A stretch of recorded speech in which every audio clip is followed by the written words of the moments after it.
அஸ்ஸலாமு அலைக்கும். Welcome to Ruth Nisa. Okay, Nisa பேசுகிறேன். இப்போ நான் பார்க்க போகிறது பன்னீர் பட்டர் மசாலா. எப்படி செய்யலாம்னு பார்க்கலாம். வாங்க செய்யலாம்.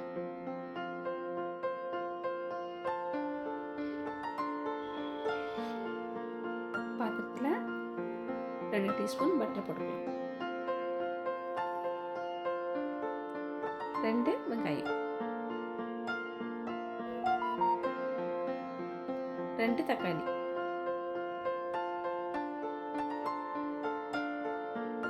4 பல்லு பூண்டு, ஒரு சின்ன துண்டு இஞ்சி,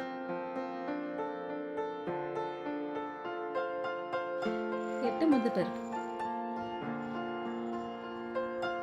எல்லாத்தையும் சேர்த்து நல்லா வதக்கிடலாம். தேவையான சால்ட் போட்டுங்க.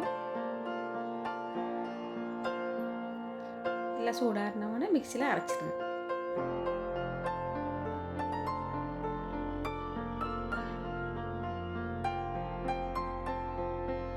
இப்போ அதே ஒரு பாத்திரத்தில் 2 ஸ்பூன் பட்டர் போட்டுக்கணும்.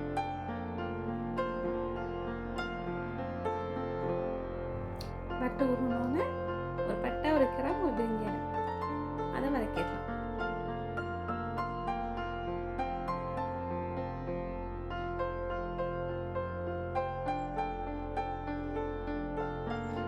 இப்போ அரைச்ச விழுத போட்டுருங்க. எல்லாத்தையும் நல்லா வதக்கிடுங்க. 3 ஸ்பூன் மிளகாய்த்தூள், 1 ஸ்பூன் கறி மசாலா, தேவையான அளவு சால்ட்டு,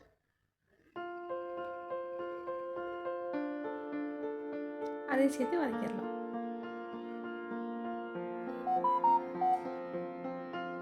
கொஞ்சமாக தண்ணி ஊற்றிங்க. இப்போ மூடி வச்சு ஒரு 10 நிமிஷம் கொதிக்க வச்சிடலாம். இப்போ கொதிச்சிருச்சு. இப்போ கலந்து விட்டுங்க. இப்போ பன்னீரை போட்டுக்கலாம்.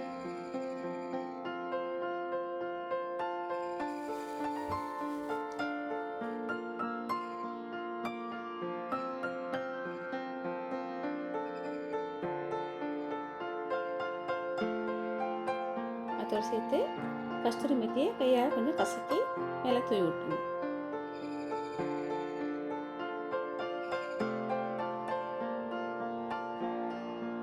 எல்லாத்தையும் மிக்ஸ் பண்ணிவிட்டு ஒரு 3 நிமிஷம் வேக வச்சிடலாம்.